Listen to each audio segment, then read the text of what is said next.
नमस्कार, मेरा नाम ज्ञानेश्वर है और आपने देखना शुरू किया है लाइव सिटीज।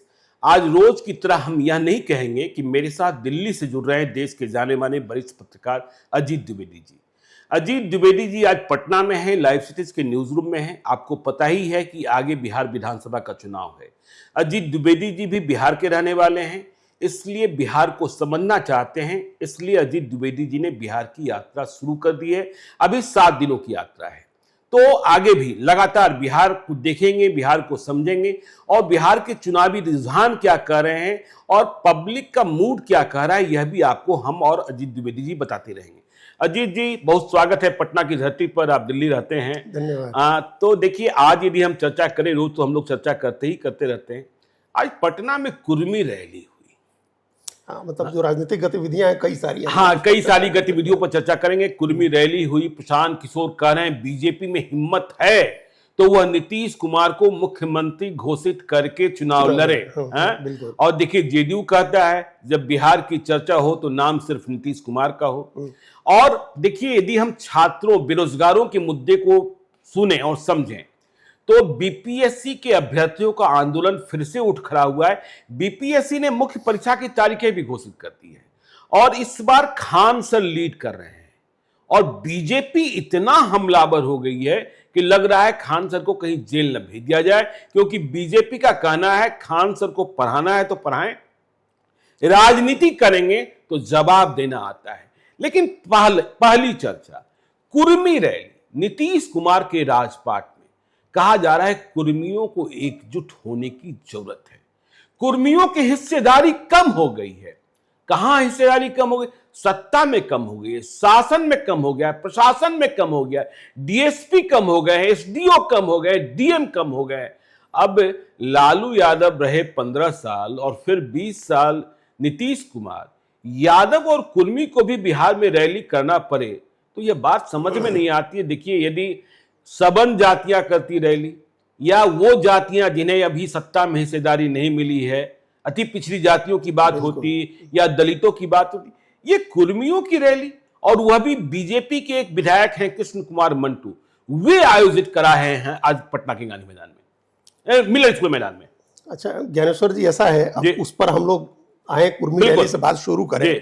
उसके पहले हम अपना जो पहला इंप्रेशन, जो पहली चीज हम बताना चाहेंगे, जैसे एयरपोर्ट से निकल करके हम आपके दफ्तर तक आए, उस रास्ते में हमको 100 जगह, कम से कम 100 जगह होर्डिंग दिखाई दिया, रोजगार मतलब नीतीश सरकार। हाँ, तो ये एक जो पॉलिटिकल नैरेटिव सेट करने की बात है। अब देखिए, चुनाव का टाइम आ ही गया। अब चुनाव का साल क्या, चुनाव के क्या 6 महीने, अगर समय पर होता है तो 6 महीने बचे। पूरे रास्ते ये नैरेटिव सेट करने की कोशिश है कि जो रोजगार दिया गया और जो क्रेडिट छीनने की कोशिश कर रहे थे तेजस्वी यादव, या लेने की कोशिश कर रहे हैं, उसको काउंटर करने का नैरेटिव एक जेडीयू का चल रहा है। बिल्कुल। तो ये हमने देखा कि ये अगर इस तरह की बात है ज्ञानेश्वर जी, ये बिहार के लोगों के लिए और हम जैसे लोगों के लिए भी ये बहुत सुखद बात है कि रोजगार के नाम पर चुनाव लड़ा जाए। ये बहुत सुखद बात है कि रोजगार के नाम पर चुनाव लड़ा जाए। तो अगर ये इशू बनता है, और प्रशांत किशोर को इसका क्रेडिट निश्चित रूप से जाएगा, क्योंकि उन्होंने ही कहा कि आप अपने बच्चों को देख करके वोट डालिए। बिल्कुल। तो आज ये नैरेटिव बन रहा है बिहार में। आज एक विमर्श हमको देखने को मिला, बाकी और हम आगे जाएंगे, हमको दिखेगा जो वो हम आपके साथ शेयर करेंगे। अब कुर्मी रैली जो है, आप याद करिए, आपको तो सब ध्यान होगा, फरवरी 1994 12 फरवरी, बिल्कुल, सतीश कुमार की कुर्मी चेतना रैली को आप याद करिए। जब आपने हमको कहा कि ये कुर्मी रैली, हम लोग एक दिन और आपने कहा था कि ये बात हो रही थी, तो हमको वही ध्यान आया कि सतीश कुमार ने किया और नीतीश कुमार उस मंच से लॉन्च हुए। जी बिल्कुल। अब नीतीश कुमार उससे लॉन्च हुए ठीक 30 साल हो गए, 3 दशक बीतने के बाद अब फिर कुर्मी रैली हो रही है। 20 साल से कुर्मियों को बिहार में सरकारी जाति कहा जाता है। फिर वही छत्रपति शिवाजी और सरदार वल्लभ भाई पटेल और वही छत्रपति शिवाजी। तो ये अब 30 साल के बाद अब फिर कहां चले, कहां पहुंचे? 30 साल चले और 20 साल तो आपका ही, 20 साल तो नीतीश कुमार की सरकार के हो गए। बिल्कुल। और वो 94 के बाद भी ज्ञानेश्वर जी, नीतीश जी अपोजिशन में नहीं थे। नीतीश जी 98 में केंद्रीय मंत्री बन गए थे। तो उनसे लंबा राज तो हमको नहीं लगता कि किसी एक नेता करा है। नहीं रहा। जब 90 में लालू यादव मुख्यमंत्री हुए तो उनके मुख्य सलाहकार थे नीतीश कुमार, तो सरकार में ही रहे ना। उसके बाद से लगातार वो सरकार में ही रहे, थोड़े समय के लिए बीच में कहीं अलग हुए। तो तो इतनी लंबी यात्रा, उस लंबी यात्रा के बाद फिर आपकी जाति को यह कहना पड़े कि हमारी भागीदारी कम हो रही है, हमारी संख्या कम हो रही है, और दूसरी तरफ प्रदेश की तमाम जातियां आपसे जलन रखें, ईर्ष्या रखें कि ये फला अधिकारी बैठा हुआ है, ये सरकारी जाति का है, फला अधिकारी बैठा हुआ है, सरकारी जाति का है। अच्छा, दूसरा ये, अब ये हमको करेक्ट करिएगा अगर गलत हो तो, लेकिन जो परसेप्शन है वो ये है कि जितने सीईओ, बीडीओ अधिकारी पकड़े जा रहे हैं, दारोगा, इंस्पेक्टर पकड़े जा रहे हैं रुपए के साथ भ्रष्टाचार के आरोप में, वो लोग इस आधार पर जज कर रहे हैं कि सरकारी जाति का है कि नहीं। हाँ बिल्कुल, देखिए डीओ साहब जो पकड़े गए, देखिए उस आधार पर भले न जज किए जा रहे हो, लेकिन नालंदा कनेक्शन जरूर ढूंढा जा रहा है, नालंदा कनेक्शन ढूंढा जा रहा है। और देखिए जितने पेपर लीक हो रहे हैं, नालंदा ज्ञान की भी धरती है। और पटना में तो लोग कहते हैं अजीत जी कि आप चले जाइए कंकड़बाग का इलाका, वह इलाका मूल रूप से कायस्थों का था, लेकिन वहां जितनी संपत्तियां बिकी हैं उसके खरीदार कुर्मी रहे हैं। तो ऐसे में फिर से आपको यह कोई राजनीति का तौर तरीका या पर्दे के पीछे की राजनीति है, इसे भी समझना वो भी है, उस पर भी हम लोग आ रहे हैं। लेकिन अभी तक अब बाकी हर अलग अलग जातियों का वर्चस्व रहा है, या अलग अलग जातियां अलग अलग जगहों पर अलग अलग समय में महत्वपूर्ण रही हैं, लेकिन सरकारी जाति 3 ही जातियों को कहा गया। आजादी के बाद से भूमिहार रहे सरकारी जाति, फिर यादव हुए और फिर कुर्मी हुए।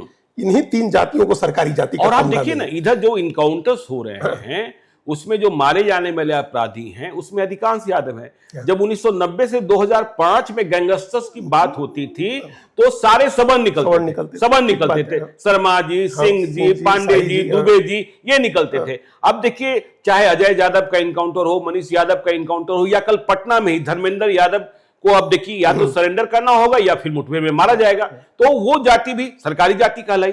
वो सरकारी जाति थी, लेकिन आज 20 साल से वो रिसीविंग एंड पर। बिल्कुल, रिसीविंग एंड पर इसलिए है कि 2 सरकारी जातियों का कॉम्बिनेशन हो गया। भूमिहार जो पहली सरकारी जाति थे और कुर्मी जो बाद में बने, जिसके लिए हमेशा बीजेपी जेडीयू की तरफ से कहा जाता है कि शर्मा वर्मा एक है। जी बिल्कुल। तो शर्मा वर्मा का जो समीकरण बना मान लीजिए 2004 के बाद, 2005 के बाद, तो रिसीविंग एंड पर यादव हो गए।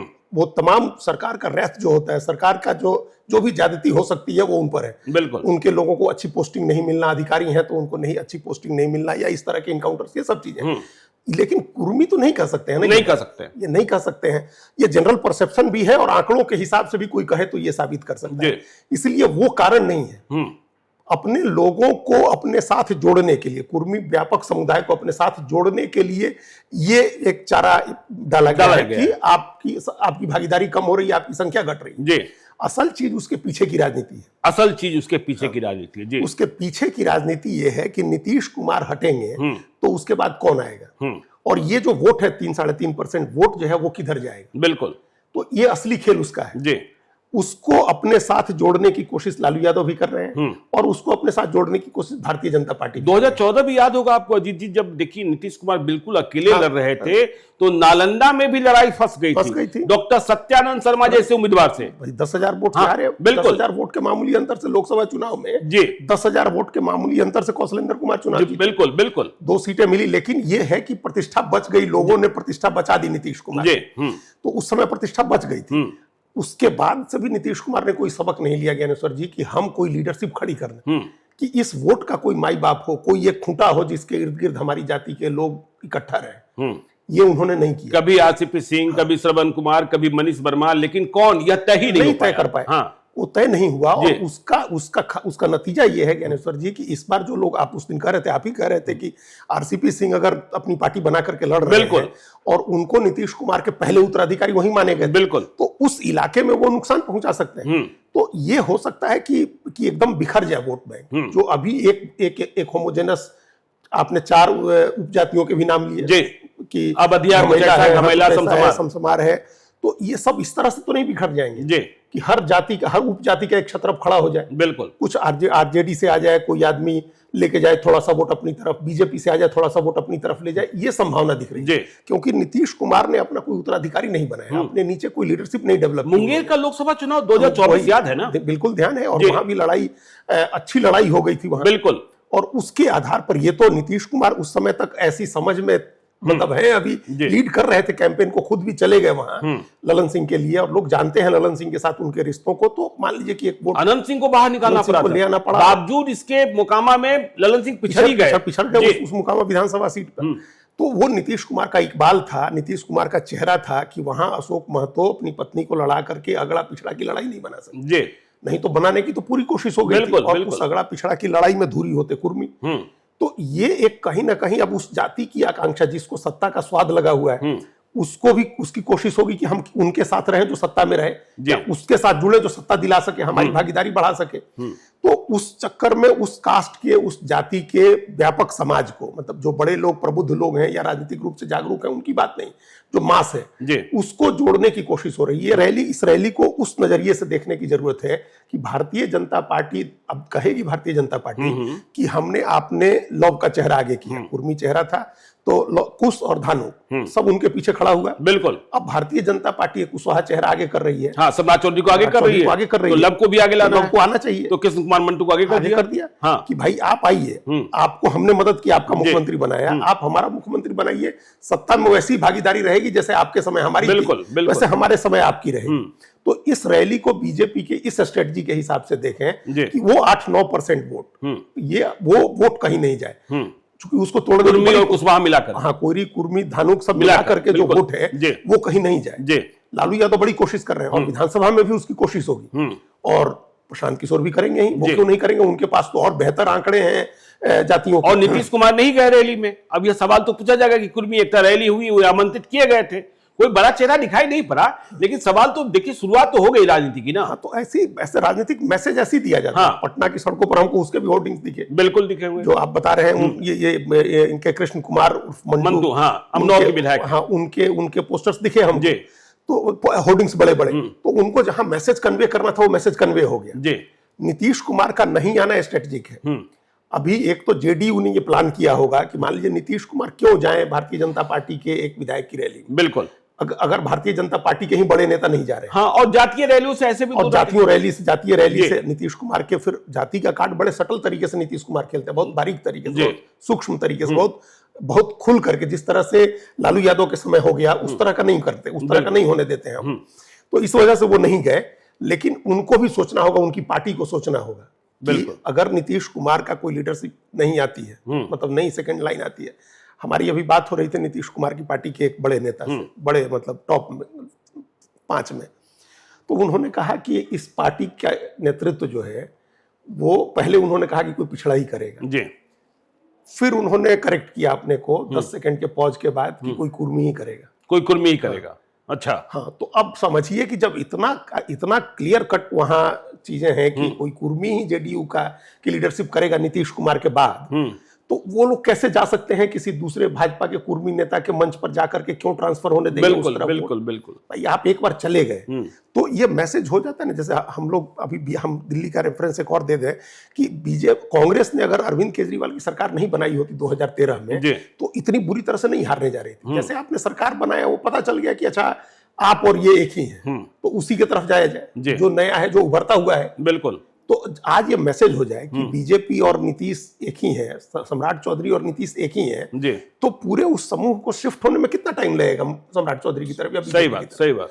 तो ये होगा, देर सवेर होना है, लेकिन अभी जब तक नहीं होता है तब तक रेसिस्ट करेगी, मतलब जेडीयू, उसका वोट नहीं शिफ्ट होगी। नहीं, आपको किसी ने कहा कि नेतृत्व कुर्मी के पास ही जाएगा, तो देखिए श्रवण कुमार और मनीष वर्मा, जो ये बातें चलती रहती है कि निशांत को राजनीति में लैंड कराएंगे नीतीश कुमार, आपको लगता है नीतीश कुमार का जो नेचर और सिग्नेचर रहा है वो लैंड करा भी दें?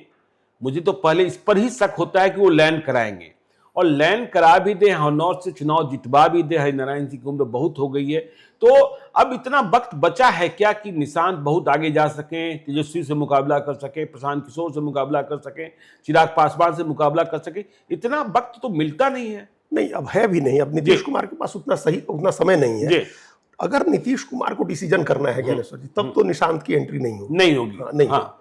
लेकिन अब वही सवाल है कि नीतीश कुमार क्या डिसीजन कर रहे हैं, ये बड़ा सवाल है। बिल्कुल, उनके बिहाफ में जो लोग डिसीजन कर रहे हैं, उनका ये डेस्परेट अटेम्प्ट होगा कि उनके बेटे को आगे करके और हम लोग सत्ता बचाने की कोशिश करें। जो अभी का फॉर्मेशन है अलायंस का, इस फॉर्मेशन को रखने की कोशिश करें। देखिए, वो रहेगा नहीं, बीजेपी नहीं एक्सेप्ट कर सकती है।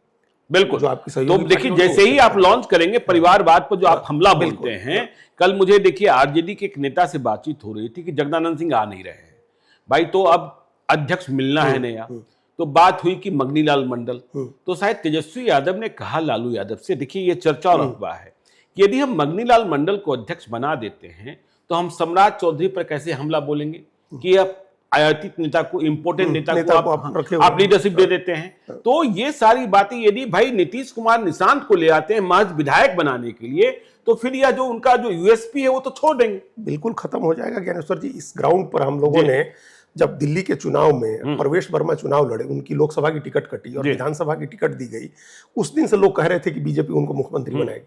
और जितने भी राजनीतिक समझ रखने वाले लोग हैं उन लोगों ने कहा कि बीजेपी ये गलती कभी नहीं करेगी।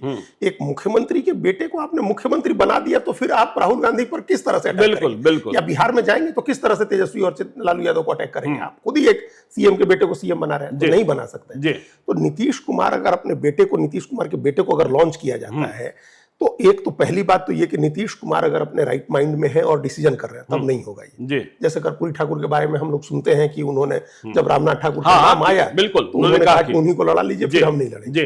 तो अब नीतीश कुमार ये कहने की स्थिति में अगर होंगे तो फिर यही बात कहेंगे वो, फिर उन्हीं को लड़ा लीजिए, हम नहीं लड़ेंगे। लेकिन उनको अगर वो डिसीजन नहीं करते हैं तो उनके आसपास के जो 5-6 लोग हैं जिनको सत्ता बचानी है, हर हाल में उसको प्रोटेक्ट करना है, कुर्सी को, सिंहासन को, चूंकि उसी सिंहासन से वो सब लोग बंधे हुए हैं, बिल्कुल, तो उसको प्रोटेक्ट करने के लिए ये लोग अगर लॉन्च करते हैं तो बहुत बैड मूव होगा, बहुत डेस्परेट मूव होगा, उसका कोई राजनीतिक फायदा नहीं होना है। बिल्कुल, निशांत हो सकता है एमएलए हो जाए, लेकिन होने को तो रामनाथ ठाकुर भी एमपी हो ही रहने लगे, मंत्री हो गए, तो क्या फायदा मिला? तो वही, लेकिन वो फिर कर्पूरी ठाकुर के बाद हुआ जी। तो नीतीश कुमार के बाद अगर ये चीजें हो तो ज्यादा ठीक रहेगा नीतीश कुमार की लीगेसी के लिए। तो ये तो मेरी सलाह उनके आसपास के जो लोग भी इस तरह का डिसीजन लेने जा रहे हैं ना, उनके लिए भी है। देखिए, सरदार पटेल की बेटी के परिवार से भी राज्यसभा गए लोग, लेकिन सरदार पटेल के रहते नहीं गए लोग। तो ये एक गरिमा होती है, एक आपको उसका पालन करना चाहिए।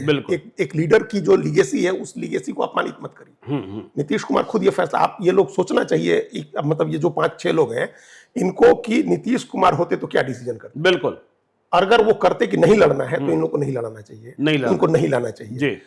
अगर ले भी आते हैं तो ये नहीं है कि ऑटोमेटिकली उनको लीडरशिप ट्रांसफर हो रही है। हाँ, नहीं हो रही है, लीडरशिप ट्रांसफर नहीं हो रही, कास्ट का वोट भी ट्रांसफर। खैर चलिए, देखिए अब दूसरे मुद्दे पर आते हैं। देखिए, 2 राजनीतिक अभिमत हैं कि यदि नीतीश कुमार को मुख्यमंत्री का चेहरा बनाकर बीजेपी ने नहीं लड़ा तो फिर बहुत बड़ा नुकसान एनडीए को होगा और बीजेपी बचना चाहती है। कई लोग कह रहे हैं कि तेजस्वी यादव को सीधे तौर पर फायदा हो जाएगा, लेकिन प्रशांत किशोर, देखिए, उपचुनाव में भले ही फेल रहे, आगे की तैयारी कर ही रहे, वे कह रहे हैं, बड़े स्ट्रेटजिस्ट तो हैं ही, और अब भी लोग खोजते हैं प्रशांत किशोर को कि यदि बीजेपी ने नीतीश कुमार को चेहरा बनाने की भूल कर दी तो बीजेपी सबसे बड़ी लूजर होगी। वे बार बार कह रहे हैं कि नीतीश कुमार को मुख्यमंत्री नहीं बनना है, सरकार चाहे जिसकी बने, हमारी बने, आरजेडी की बने, किसी की बने, नीतीश कुमार मुख्यमंत्री नहीं बनेंगे। लेकिन कह रहे कि यदि नीतीश कुमार को चेहरा बनाकर बीजेपी ने चुनाव लड़ा तो जो स्थिति 2020 में जेडीयू की हुई थी, मतलब नंबर 3 की पार्टी, वही स्थिति बीजेपी की हो जाएगी, क्योंकि सबसे ज्यादा गुस्सा, और वह अफसरशाही की बात कर रहे हैं, भ्रष्टाचार की बात कर रहे हैं, नीतीश कुमार की सेहत के बारे में चर्चा कर रहे हैं, कि इसका मतलब यह निकलेगा कि बीजेपी के पास भी कुछ नहीं है, बस नीतीश कुमार ही है। तो क्या नीतीश कुमार का चेहरा भी बीजेपी को नुकसान दे सकता है? देखिए, बीजेपी को नुकसान देगा तो फिर वो जेडीयू को क्यों नहीं देगा? जी बिल्कुल, जेडीयू को भी नुकसान करेगा। हाँ, वो जी। तो ये परसेप्शन है जो प्रशांत किशोर ने कहीं ना कहीं जमीनी फीडबैक के आधार पर बनाया है। उनको फीडबैक आता है, उनकी टीम हमेशा जमीन पर काम करती रहती है, तो एक फीडबैक आता है। और जब इस तरह का कोई गुस्सा होता है या इस तरह का कोई प्यार होता है तो वो दिखने लगता है। जैसे हम कई बार कह चुके हैं कि नीतीश कुमार को 2014 में लोग हरा रहे थे, लेकिन कह रहे थे कि 15 में हम लोग उनको, बिल्कुल, तो उस तरह की कोई जमीनी स्थिति है क्या अभी बिहार में कि नीतीश कुमार आते हैं तो उनको हराना ही हराना? जी, हमको नहीं लगता है कि ऐसा गुस्सा। हाँ बिल्कुल, जो मुझे भी मेरी समझ है कि लोग नीतीश कुमार से गुस्सा करते हैं, नीतीश कुमार पर सवाल उठाते हैं, लेकिन विकल्प कौन है इस पर आकर थम जाते हैं और कहते हैं तो फिर तो वही ठीक है। हाँ, तो ये जब भी बात आती है कि नीतीश कुमार या फिर तेजस्वी यादव जी, तो लोग नीतीश कुमार को चुन लेते हैं। वो एक जो एक हर चुनाव में नारा चल रहा है कि फलाजी मजबूरी है, फलाजी जरूरी है, बिल्कुल, तो उस मजबूरी और जरूरी वाले में चुन लिया जाता है कि भाई नीतीश कुमार मजबूरी है लेकिन जरूरी है जी। तो वो चुन लिया जाता है। लेकिन प्रशांत किशोर जो कह रहे हैं ना, उसको थोड़ा और बारीकी से समझने की जरूरत है ज्ञानेश्वर जी। वो इसलिए कह रहे हैं क्योंकि आम बिहार की जनता के मन में भी ये होने लगा है कि शायद नीतीश कुमार अब नहीं बनेंगे या अब चलाने की स्थिति में नहीं है, नहीं चलाने की स्थिति। तो अगर चलाने की स्थिति में नहीं है और उनकी सक्षमता पर सवाल है और तब भी आप उनको प्रोजेक्ट करते हैं, तो वो बैकफायर करेगा, ये कहना चाह रहे हैं प्रशांत। बिल्कुल। लोगों में गुस्सा नहीं है, वो गुस्सा नहीं है नीतीश कुमार के प्रति, लेकिन एक निराशा है, या फिर अब ये है कि अब ये तो नहीं कर पाएंगे, तो कोई ऐसा ले आए जो इनकी काम को आगे बढ़ाए, इन्हीं की धारा का हो, इनकी धारा का हो। इसलिए हम बार बार कहते हैं कि नीतीश कुमार अक्षम साबित हुए तो सबसे ज्यादा फायदा तेजस्वी यादव को होगा, क्योंकि नीतीश कुमार ने, और इसीलिए तेजस्वी ने लालू यादव का नाम आगे किया है। हाँ, वो तो आपने कल कहा ही कि भाई ताला बंद नहीं रखा जाएगा। हाँ, ताला बंद नहीं रखा, चूंकि वो सेम लीगेसी है ना नीतीश कुमार की भी और लालू यादव की। बाकी अपराध जंगल राज छोड़ दीजिए, तो एक ही बात है, गरीबों को, वंचितों को, पिछड़ों को, दलितों को, अकलियत को कौन आवाज दे रहा है, कौन आगे ले आ रहा है, कौन सत्ता में भागीदारी दिला रहा है, तो वो नीतीश कुमार भी कर रहे हैं और लालू यादव ने भी किया हुआ है। तो अब उस ग्राउंड पर तेजस्वी लालू यादव को आगे कर रहे हैं, ताकि लोगों में ये मैसेज जाए कि नीतीश और लालू ने एक साथ मिलकर के जो काम शुरू किया था, पहले लालू यादव ने किया, फिर उसके बाद नीतीश ने किया, अब फिर लालू यादव का परिवार करेगा, तेजस्वी करेंगे। ये एक बनाने की धारणा बनाने की कोशिश हो रही है। तो नीतीश कुमार के प्रति गुस्सा नहीं है, लोग गुस्से में नहीं हराएंगे। गुस्सा किस बात का करें, लोगों के सामने कोई बेंचमार्क ही नहीं है ना बिहार में। बिल्कुल। असली संकट तो ये है कि लोगों के सामने कोई बेंचमार्क नहीं है कि जिस पर नीतीश कुमार को किस कसौटी पर कसेंगे। नीतीश कुमार को आप 2005 की कसौटी पर कसते हैं, तो उस पर तो उन्होंने बहुत काम किया है। हाँ, सही बात है, सही बात तो है। अब आप दूसरा कोई कसौटी देख के आते, बेंगलोर से, तमिलनाडु से। कल आपने कहा ना राजस्थान 6 लाख करोड़ का बजट हो गया। तो आप राजस्थान की कसौटी पर कसिए ना, आप उड़ीसा की कसौटी पर कसिए ना। हाँ, उसका भी 4 लाख करोड़ रुपए, 4 लाख करोड़ का बजट हो गया। बिल्कुल, 4 करोड़ की आबादी वाला प्रदेश, और हम लोग अभी 2.25 लाख पर अटके हुए हैं। तो हम लोग तो अपनी ही कसौटी पर कसते हैं ना। आरजेडी मतलब जेडीयू के आदमी से पूछिए तो कहेगा कि हम लोग 50,000 करोड़ का बजट था, 2.25 लाख कर दी। बिल्कुल। तो उस कसौटी पर तो आप ठीक है, उस कसौटी पर तो नीतीश कुमार के सामने कोई नहीं है, इसलिए गुस्सा नहीं है, गुस्सा नहीं है वो। लेकिन ये सोच है कि नया तो सोचना होता है ना। बिल्कुल, बिल्कुल। हर चीज में लोग नया सोचते हैं कि अब अमुक जी पुराने हो गए, आज न कल तो वैकेंसी होगी ही ना। तो वो अगर आप करते हैं तो एक बात ये ठीक है कि ये मैसेज होगा कि आपके पास कोई दूसरा चेहरा नहीं है। बिल्कुल। और दूसरा मैसेज, धारणा ये बन जाएगी कि अब इनको तो बनना नहीं, और बन भी जाएंगे तो 2-4-6 महीने से ज्यादा चलेंगे नहीं। अच्छा, नहीं मतलब हटा ही देगी बीजेपी, हटा ही देगी बीजेपी। तो इसलिए क्यों चुनना है। बिल्कुल। और फिर उसका फायदा तेजस्वी को हो जाएगा। ये हम बहुत पहले से कह रहे हैं ज्ञानेश्वर जी, अपना कोई निकालेगा प्रोग्राम तो उसको दिखाई देगा कि अगर अक्षम हुए साबित नीतीश कुमार की जो स्थिति है मानसिक, अगर उसमें उनको उसी अंदाज में जाते हैं तो सबसे बड़ा बेनिफिशियरी तेजस्वी यादव। बीजेपी वाले यह भी कह रहे हैं कि देखिए, यह भी हो सकता है कि नीतीश कुमार की पार्टी को सीट दे दिया जाए, लेकिन हमारे नेता उम्मीदवार हो जाए। हाँ, तो ये भी करिए ना पहले ज्ञानेश्वर जी, ये पहले करना हो। हाँ, ये भी हम कह रहे हैं कि आखिरी समय में जाकर के कहिएगा तो लीडरशिप नहीं मर जाएगी। बिल्कुल। क्योंकि एक लीडरशिप स्टैब्लिश है तेजस्वी की, 10 साल के कामकाज से स्टैब्लिश है, एक लीगेसी से स्टैब्लिश है। लीगेसी आइडियोलॉजिकल भी है, लीगेसी पॉलिटिकल भी है, और लीगेसी इलेक्टोरल भी है। उसके पास वोट भी है, उसके पास एक पॉलिटिकल बैकग्राउंड है, एक लीगेसी है। जो नया लीडर आप कह रहे हैं कि आप बना देंगे, उनके पास क्या है? लीडरशिप की बात नहीं हो रही है, बात हो रही है कि भाई उनके खाते में इतनी सीटें चली। हाँ, और अपना चुनाव, अपने उम्मीदवार जो हो वो बीजेपी के करीब हो, बीजेपी के करीब हो, क्योंकि जो नीतीश कुमार के इर्द गिर्द हैं उनमें कितने भाजपा के करीब है तो समझ ही रहे हैं। तो भाई अब देखिए ना, हर विधानसभा क्षेत्र में कहीं ना कहीं लफड़ा फंसा ही फंसा है। अब यदि आप दिनारा को ही ले लीजिए तो देखिए, जय कुमार सिंह और राजेंद्र सिंह में ऐसी लड़ाई होती है, दोनों आपस में लड़ रहे होते हैं, वहां विजय मंडल चुनाव जीत जाते हैं। अब उसमें उपेंद्र कुशवाहा नई राजनीति कर रहे हैं, क्या आलोक सिंह को लेकर चले आ रहे हैं। तो ये सब खेल भी चल रहा है भीतर भीतर। और तेजस्वी यादव की आप बात करते, तेजस्वी यादव ने तो लगता है कि हेमंत सोरेन की और दिल्ली में भाजपा की राह पकड़ ली है। अब वो रोजगार वाली बात तो कर रहे हैं, लेकिन फ्री बीज वाली बात, ये दे देंगे, ये दे देंगे, ये दे देंगे, ये दे देंगे, वो उस पर ज्यादा, फ्री सिलेंडर दे देंगे, 200 यूनिट बिजली फ्री दे देंगे, इतना पैसा माई बहन योजना में दे देंगे, उस पर चले आए होंगे। उन्हें लगता है कि यही मूल मंत्र है और इसी से जीत लेंगे। हाँ, तो ये लगता है तो कोई गलत नहीं लग रहा है ज्ञानेश्वर जी, क्योंकि एक बार तो लोग इस पर वोट देंगे बिहार में, क्योंकि बिहार के लोगों ने अभी इसका स्वाद चखा नहीं है कि मुफ्त की चीजें कैसी होती हैं, बिजली का बिल नहीं भरना पड़े आपको, और सिलेंडर 500 रुपए में मिले, कैश नगद खाते में आए आपके। इसका मजा तो अभी बिहार के लोगों ने लिया नहीं है। तो ये तो लग रहा हो ना कि सारा देश मजा ले रहा है, तो हम ही क्रांति का झंडा क्यों उठा के घूमे, हम भी मजा लेते हैं इसका।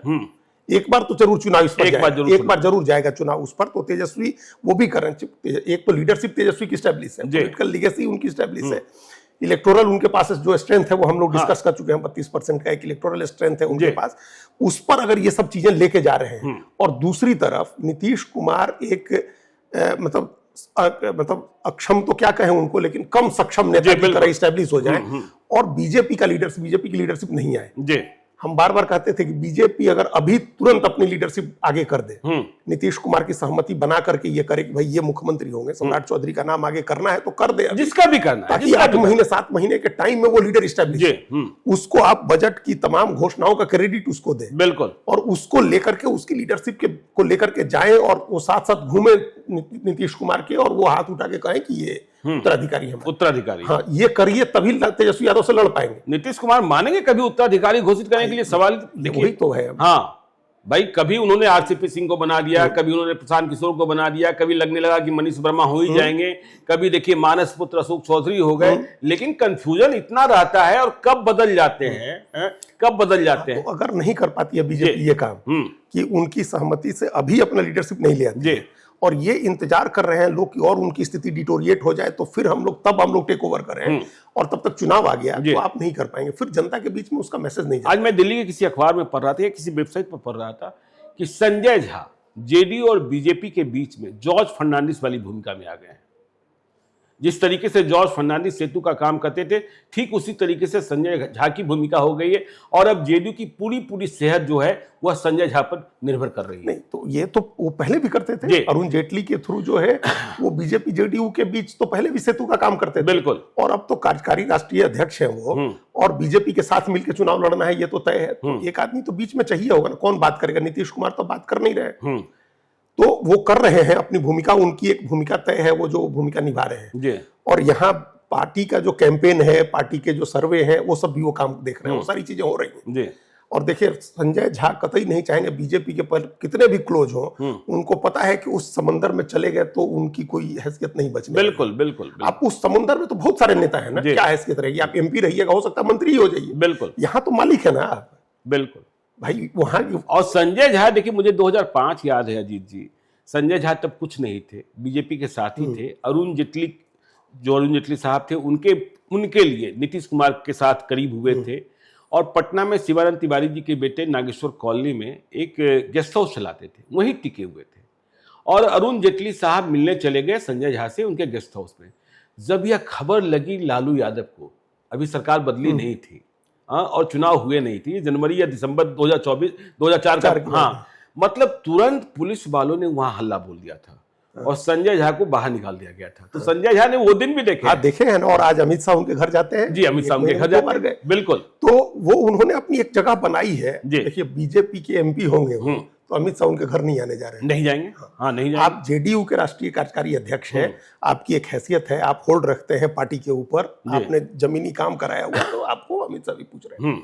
पार्टी चाहे छोटी हो, उसका नेता है तो उसकी पूछ। और इसका परिणाम देखिए, मिथिलांचल के लिए जो मांग ले रहे हैं मिल जा रहा है, जो मांग ले रहे हैं मिल जा रहा है। हाँ। आप वित्त मंत्री के पास जाकर के बराबरी से बैठ के बात कर रहे हैं, वो सब लोग चाहे जितना सद्भाव हो, कोई नहीं चाहेगा कि ये सेटअप बिगड़े, बिल्कुल यही सेटअप रहे, जेडीयू का ही मुख्यमंत्री रहे, बीजेपी साथ में रहे, और बाकी सब कंट्रोल उन लोगों के कंट्रोल में रहे। इसलिए नीतीश कुमार को वो लोग हटने नहीं देंगे, और नहीं हटने देंगे, और जनता के बीच में ये परसेप्शन बनता रहा कि अब संभालने में सक्षम नहीं है नीतीश कुमार, तो फिर निश्चित रूप से बीजेपी को भी नुकसान होगा, जेडीयू को भी नुकसान होगा, और बेनिफिशियरी तेजस्वी यादव होंगे।